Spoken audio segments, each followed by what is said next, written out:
mereka bukan 1, 2, 3 mobil. Banyak sekali mobil saling silih berganti. Laskar ini mengawal. Tugas mereka mengawal. Tanpa mereka ini para syuhada, mungkin kami sudah digiring ke medan pembantaian yang mereka rencanakan. Kejar siapapun yang terlibat dalam pembantaian ini. Kami tidak akan biarkan mereka tidur tenang sampai mereka lari ke lubang semut.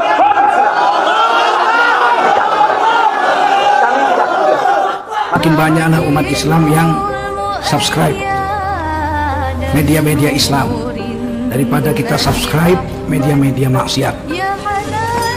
Paling tidak orang-orang yang menonton acara-acara agama hatinya berubah jadi lembut, mendapat hidayah dan semua pahalanya untuk orang-orang yang menyebar.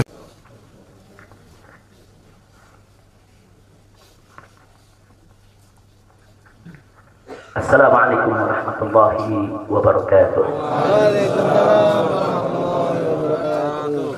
Bismillah walhamdulillah wassalatu wassalamu ala rasulillah wa ala alihi wa sahbihi wa mawalah. Fi hadha al-maqam al-sharif nu'azzi jami'a ahli bait al-mujahidin ash-shuhada. A'zama Allahu ajrakum wa ahsanallahu 'azakum wa ghafarallahu li amwatikum ajma'in. وكتب الله في قلوبكم صبرا جميلا آمين يا رب العالمين. Ahiba'il kiram, dalam kesempatan ini saya ingin menyampaikan beberapa poin penting untuk segenap keluarga para syuhada, segenap pengurus Dewan Pimpinan Pusat Front Pembela Islam, segenap laskar, aktivis dan simpatisan Front Pembela Islam, bahkan untuk seluruh rakyat dan bangsa Indonesia. Yang pertama, bahwa keterangan pers secara resmi yang sudah dikeluarkan oleh Dewan Pimpinan Pusat Front Pembela Islam tentang kronologis penembakan yang terjadi isinya adalah benar. Saya sampaikan kronologis yang sudah dibuat dan disebarluaskan oleh Dewan Pimpinan Pusat Front Pembela Islam. Saya memberikan kesaksian sebagai salah satu saksi korban yang ada dalam kejadian bahwa isi keterangan pers itu benar. Yang kedua, yang ingin saya sampaikan di sini, bahwa pada saat kejadian tidak ada satupun di antara kami, baik saya dan keluarga maupun seluruh laskar pengawal yang begitu setia, yang mengira kalau yang melakukan pengejaran, mepet, mengganggu adalah dari kepolisian. Sama sekali kami tidak pernah menduga, kami tidak pernah mengira, apalagi kami menuduh. Yang kami tahu, mereka adalah orang-orang jahat yang ingin mencelakakan kami. Dan jumlah mereka bukan 1, 2, 3 mobil. Banyak sekali mobil saling silih berganti, berupaya untuk maju ke depan, untuk bisa sampai ke mobil Habib Hanif yang persis ada di belakang saya, bahkan untuk bisa mencapai mobil saya yang ada di depan. Tapi dengan gagah luar biasa, para syuhada kita, laskar-laskar pengawal yang paling belakang ini, sudah ada 2 mobil. Luar biasa. Mereka cerdas, mereka brilian, mereka berani. Mereka dengan begitu luar biasa mengendalikan situasi dan kondisi, sehingga para penjahat tadi tidak satupun yang berhasil untuk mencapai kami. Ini menunjukkan bagaimana sigapnya mereka, cerdasnya mereka, pintarnya mereka, beraninya mereka tanpa senjata. Itu kedua yang ingin saya sampaikan. Dan poin ketiga, bahwa tuduhan kalau pengawal-pengawal kami dipersenjatai adalah fitnah besar, bohong besar.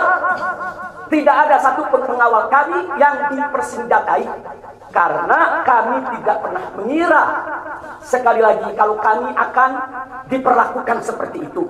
Pengawal-pengawal ini pengawal standar keluarga biasa, pengawal standar keluarga biasa. Saya ada 4 mobil, semua isinya keluarga, anak, mantu, saudara, cucu-cucu kami semua ikut. Ada 3 masih bayi, masih minum air susu ibu. Dan masih ada yang 4 saudara yang di bawah 5 tahun, bahkan yang di bawah 3 tahun. Jadi benar, ya, kami sekeluarga semua sudah. Nah, jadi yang ingin saya sampaikan di sini adalah para laskar ini mengawal. Tugas mereka mengawal, bukan untuk mengganggu siapapun. Jadi sudah benar mereka melaksanakan tugas. Ketika begitu banyak mobil ingin menyalip, ingin membahayakan kami, mereka melakukan tugas dengan sangat cantik. Mereka tidak mencelakai orang dengan sangat cantik, yaitu bagaimana mereka mengusir satu persatu mobil-mobil tersebut sehingga tidak berhasil masuk ke dalam rombongan. Dan subhanallah ya ikhwan, yang keempat yang ingin saya sampaikan di sini, dengan takdir Allah, laulahum, tanpa mereka ini para syuhada, mungkin kami sudah digiring ke medan pembantaian yang mereka rencanakan. Allah mentakdirkan sesuai dengan kehendak Allah subhanahu wa ta'ala. Demi Allah, saya dan keluarga siap setiap saat untuk menghadapi mati syahid ya. Kami tidak akan pernah mundur selangkah pun juga. Tidak akan pernah takut untuk menghadapi segala ancaman dan teror. Maka itu saya sampaikan sekali lagi, 6 laskar yang mati syahid ini, mereka laskar yang luar biasa. Mereka laskar yang setia. Bahkan Anda bisa dengarkan dalam rekaman-rekaman yang tersebar, yang viral di mana-mana ya kawan. Bagaimana mereka tertawa, saudara senang begitu melihat saya dengan keluarga semua sudah terbebas dari kejaran. Begitu mereka melihat saya dengan keluarga semua sudah berhasil meluncur keluar dari kejaran, mereka senang. Padahal sebentar lagi mereka akan dibantai, mereka digiring ke medan pembantaian. Dan sampai saat itu kami tidak pernah tahu kalau mereka yang melakukan pembantaian adalah pihak kepolisian. Kami tidak pernah tahu, kami tidak pernah suudon, kami tidak pernah menuduh. Bahkan dalam keterangan pers Dewan Pimpinan Pusat Front Pembela Islam masih dicantumkan orang tidak dikenal. Karena kami tidak berani menuduh siapapun tanpa bukti. Kami tidak berani menuduh siapapun tanpa saksi. Itu ajaran Islam. Tidak boleh kita menuduh siapapun tanpa bukti dan saksi ya ikhwan. Tapi subhanallah, tatkala dari pagi sampai siang kami kerahkan laskar-laskar Kerawang dipimpin oleh pimpinannya masuk ke setiap rumah sakit di wilayah Kerawang, masuk ke setiap kantor polisi saudara di Kerawang, menyapu bersih itu jalan tol saudara, setiap rest area didatangi semua dalam rangka untuk mencari para syuhada ini. Di mana mereka? Di mana mereka? Tapi subhanallah, akhirnya Allah buka mulut yang membantai saudara. Allah buka mulut mereka. Allah buka mulut mereka saudara. Tidak bisa mereka sembunyikan saudara.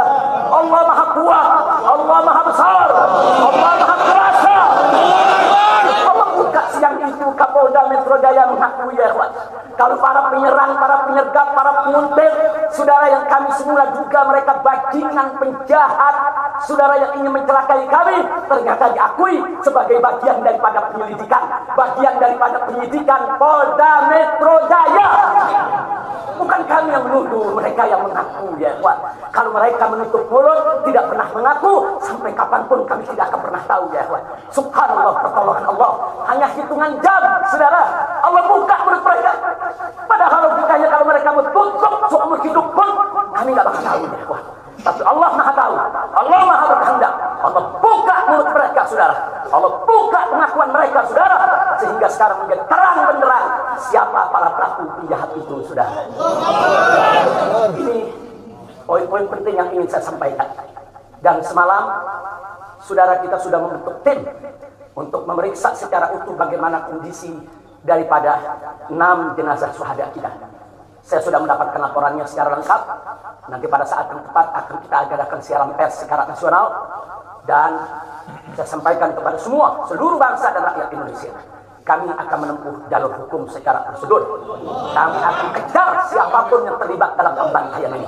Kami tidak akan biarkan mereka tidur tenang sampai mereka lari ke lubang semut. Kami tidak boleh. Maka itu saya minta kepada seluruh rakyat dan bangsa Indonesia, tahan diri, sabar. Kita hadapi dengan elegan. Kita tempuh prosedur hukum yang ada. Karena kalau prosedur hukum ini ditempuh dengan baik, insya Allah semua akan terbongkar ya. Siapa yang melakukan pembantaian di medan lapangan, sampai siapa yang menjadi otak saudara yang mengatur ini semua akan terungkap. Tapi kalau Anda emosi, Kalau Anda berjuang sendiri-sendiri, maka ini akan terkubur, tidak akan pernah terungkap ya kawan. Maka itu saya minta sekali lagi, sabar. Sabar. Ada saatnya ya kawan. Ada saatnya kita akan melakukan perlawanan. Ada saatnya ya kawan. Syuhada kita yang 6 ini saudara, mereka sudah melakukan tugas jihadnya, menjaga habaib, menjaga ulama, dan mereka sudah mendapatkan hadiahnya dari Allah, mati sebagai syahid. Insya Allah syahadat mereka diterima oleh Allah Subhanahu wa Ta'ala.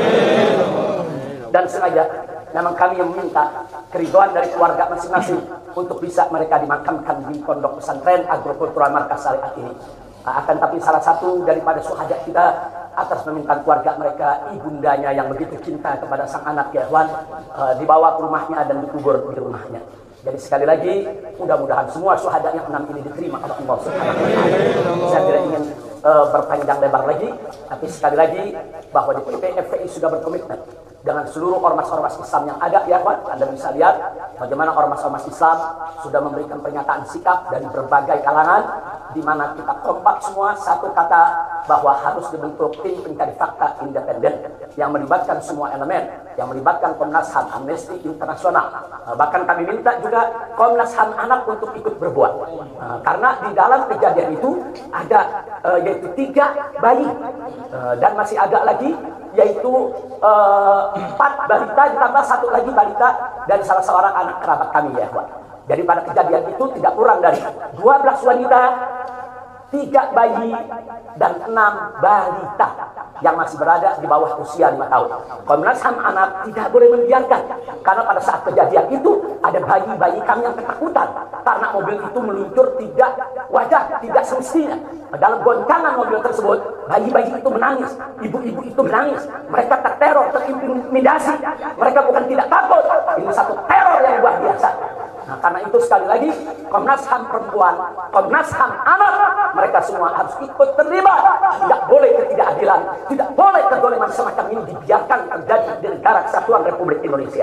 Kalau hari ini kejadian sadis brutal seperti ini bisa menimpa saya dan keluarga, bisa menimpa 6 syuhada ini ya kawan, maka kalau dibiarkan besok akan bisa menimpa siapa saja warga negara Indonesia di negeri ini. Maka itu saya ajak semua elemen bangsa ini, dari mulai presidennya, DPR-nya, dan seluruh institusi kenegaraan terlibat, yaitu secara bersama-sama untuk mengungkap fakta yang sebenarnya apa yang terjadi di balik semua ini. Itu saja yang ingin saya sampaikan. Sekali lagi ya ikhwan, malam itu saya dan keluarga keluar lewat dari jam 10 malam. Kenapa kami lewat dari 10 malam? Karena kami pikir kalau keluar jam 7 atau ba'dal maghrib banyak krodit macet di jalan ya ikhwan. Nah, lewat dari jam 10 supaya jalan agak senggang. Nah, kami harap sekitar jam 12 atau lewat kami sudah sampai di tujuan. Tujuan kami suatu tempat peristirahatan yang memang cocok buat kesehatan. Kami sedang membutuhkan sedikit waktu lagi untuk memulihkan yaitu tenaga kami, kesehatan kami.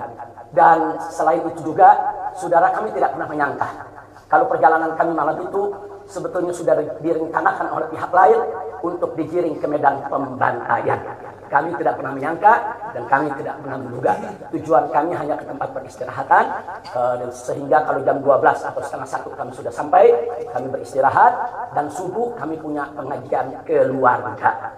Baca Al-Quran, baca hadis, baca zikir, hanya khusus untuk keluarga kecil kami saja, untuk anak, menantu, cucu, dan untuk baby sister yang menemani cucu-cucu kami, begitu juga untuk beberapa anggota kerabat kami. Jadi kami tidak pernah menyangka acara yang sebetulnya begitu sederhana, indah, saudara, ternyata sedang digiring ke medan pembantaian. Dan subhanallah, akhirnya kami semua selamat. Berkat apa? Dengan takdir Allah, berkat perjuangan ke-6 syuhada ini ya Tuhan. Tanpa perjuangan ke-6 syuhada ini, mungkin kami saat ini tidak bertemu Anda lagi di sini. Maka itu saya sampaikan sekali lagi kepada keluarga para syuhada. Keluarga para syuhada, nah, Anda semuanya harus bersabar kepada Allah Subhanahu wa Ta'ala, ridho kepada keputusan Allah, dan jangan khawatir. Keluarga Anda yang kembali kepada Allah ini mati sebagai syahid, Allah akan masukkan mereka ke dalam surganya, dan Allah akan berikan kepada mereka kelak syafaat untuk menolong seluruh anggota keluarga.